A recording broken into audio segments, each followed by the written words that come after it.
नमस्कार, मी शीतल भुरके. शीतल्स रेसिपीमध्ये तुम्हा सर्वांचं खूप मनापासून स्वागत. तर आज मी बनवणार आहे क्रिस्पी फ्राय केलेले सोया चंक. खूप सोपी रेसिपी आहे, लवकर बनते.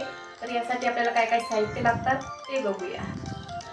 इथे मी 1 वाटी सोयावडी घेतली आहे, 1 वाटी मैदा, दही, जिरेपूड, गरम मसाला, हळद, लाल तिखट, मीठ, फूड कलर आणि डार्क सोया सॉस घेतलेला आहे. आता जे हे वडे आहेत सोयावडी, हे आपल्याला गरम पाण्यामध्ये 10 मिनिट असंच भिजत ठेवायचे आहे. या वड्यामध्ये गरम पाणी टाकायचं म्हणजे ते लवकर भिजल्या जातात. आणि आता याला झाकून 10 मिनिट आपल्याला बाजूला ठेवायचं आहे. हे बघा 10 मिनिट झालेले आहेत आणि आपल्या वड्यासुद्धा छान भिजलेल्या आहेत. आता आपण याच्यातलं सर्व पाणी छान पिळून घ्यायचं आहे. या वड्यामध्ये अजिबात पाणी राहिलेलं नाही पाहिजे. सर्व वड्या छान व्यवस्थित आपल्याला पिळून घ्यायच्या आहेत.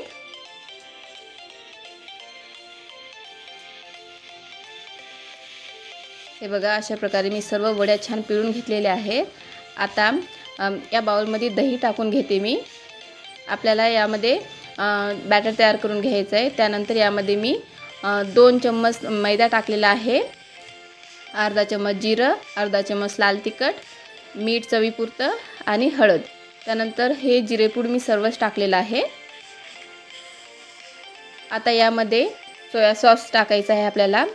साधारण 1-1.5 चम्मच टाकायचं आहे. त्यानंतर थोडंसं म्हणजे चिमूटभर आपल्याला फूड कलर यामध्ये ॲड करायचा आहे. जास्त नाही, फक्त चिमूटभर ॲड करायचं आहे. आणि आता याला छान व्यवस्थित मिक्स करून घ्यायचं आहे. याचं बॅटर तयार करायचं आहे आपल्याला. हे बघा बॅटर तयार झालेलं आहे.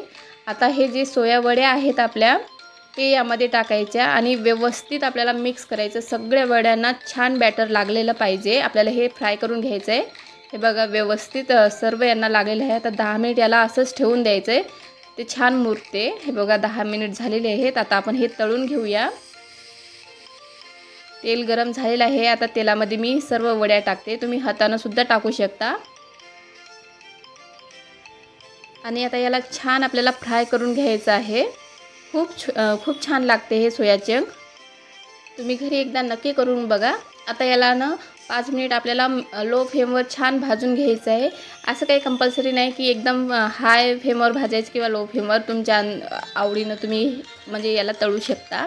आणि हे बघा याचा छान रंग बदललेला आहे. आपण फूड कलर टाकल्यामुळे याला खूप छान रंग येतो. आणि हे छान फ्राय झालेले आहेत. आता हे प्लेटमध्ये काढून घेते मी. याचं थोडंसं तेल आपल्याला झरू द्यायचं आहे. आणि जेव्हा तुम्ही ते पाण्यातून छान पिळून घेता, तेव्हा जर त्याच्यामध्ये पाणी राहिलं तर आपण जेव्हा तळतो ना, तेव्हा त्यामध्ये तेलसुद्धा राहत नाही. जर तुम्ही त्या वडीमध्ये पाणी ठेवलं तर तेल तसंच आणि हे बघा आपला सोया चंक्स रेडी आहे. तर कशी वाटली रेसिपी? आवडलीच तर लाईक, शेअर आणि कमेंट नक्की करा. भेटू मग अशाच नवीन व्हिडिओमध्ये.